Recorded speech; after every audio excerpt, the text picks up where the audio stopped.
आपका स्वागत है एक बार फिर न्यूज नाइट की खबरों के सिलसिले में। आगे बढ़ाते हैं इसको। अनुमान है कि इस साल प्रचंड गर्मी पड़ने वाली है और आने वाले महीनों में पारा सारे रिकॉर्ड तोड़ सकता है। इस प्रचंड गर्मी का आम लोगों और खेती किसानी पर भी खासा असर पड़ सकता है, लेकिन केंद्र सरकार ने इस असर से निपटने के लिए पहले से ही तैयारी कर ली है। आइए देते हैं जायजा। फरवरी से मई तक मौसम के बदलाव और भीषण गर्मी संबंधी मौसम विभाग के पूर्वानुमान के लिए सरकार तेजी से अपनी तैयारियों को अंजाम दे रही है। इस बार गर्मियों में लू के बढ़ते प्रकोप को देखते हुए राष्ट्रीय आपदा प्रबंधन प्राधिकरण ने सभी राज्यों से इसके लिए जरूरी तैयारियां करने को कहा है। जब ये मौसम विभाग का प्रेडिक्शन आया तो 4 मार्च 2023 को हमने सारे मुख्य सचिवों को 23 राज्यों के और सारे जो आपदा प्रबंधन के विभाग हैं 23 राज्यों के, उनको काफी डिटेल्ड गाइडलाइंस इशू किए हैं, डूज एंड डोंट्स की और एडवाइजरी भी इशू की है।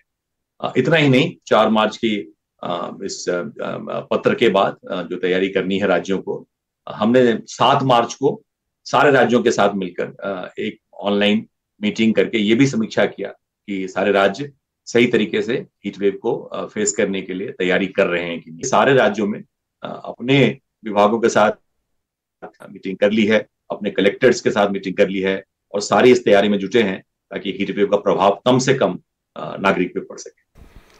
20 फरवरी को सरकार ने तापमान में किसी भी असामान्य वृद्धि से उत्पन्न स्थिति और गेहूं की फसल पर इसके प्रभाव की निगरानी के लिए एक समिति का गठन किया था और इसके साथ ही फसल को बचाने के लिए किसानों को जरूरी सलाह भी जारी की है। सरकार भारतीय खाद्य निगम में पर्याप्त भंडारण के साथ ही इस बात पर भी नजर रख रही है कि तापमान में बढ़ोतरी के साथ ही खाने पीने के सामान, सब्जियों और अनाजों की कीमतें न बढ़ें। सरकार इस बात का भी ध्यान दे रही है कि लू के चलते समाज के निचले तबके को कामकाज में होने वाली परेशानियों का समाधान किया जाए।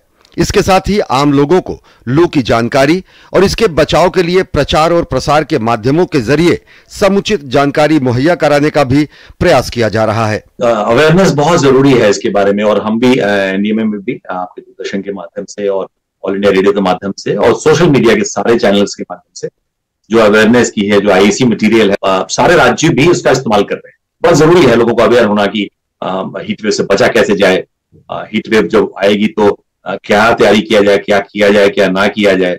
और अगर खुदा ना करे अगर किसी को हीट वेव की हीट होती है तो उसके सिम्टम्स क्या होते हैं और सिम्टम्स होने के बाद अस्पताल जाकर क्या करना है, उसकी पूरी जो प्रक्रिया है इसके बारे में भी सारे डिपार्टमेंट्स के साथ बैठ के काम किया गया है। गौरतलब है कि हाल ही में मौसम के पूर्वानुमान के बाद प्रधानमंत्री नरेंद्र मोदी ने आगामी ग्रीष्म ऋतु में गर्म मौसम के प्रति तैयारियों की समीक्षा के लिए उच्च स्तरीय बैठक की अध्यक्षता की। बैठक में प्रधानमंत्री को रबी फसलों पर प्रभाव, चिकित्सा अवसंरचना की तैयारी और गर्मी और इसके शमन के उपायों से संबंधित आपदा की तैयारियों के बारे में जानकारी दी गई। बैठक में प्रधानमंत्री नरेंद्र मोदी ने विभिन्न हितधारकों के लिए अलग अलग जागरूकता सामग्री तैयार करने को कहा।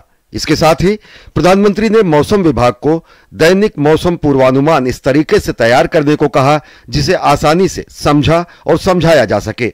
प्रधानमंत्री नरेंद्र मोदी ने सभी अस्पतालों के लिए ब्यौरेवार फायर ऑडिट की आवश्यकता के साथ ही प्रतिकूल मौसम की स्थिति में अनाज का समुचित भंडारण सुनिश्चित करने के लिए भारतीय खाद्य निगम यानी एफसीआई को भी सभी तैयारियां पूरी करने का निर्देश दिया है। Sudhir Yadav, DD news, Delhi.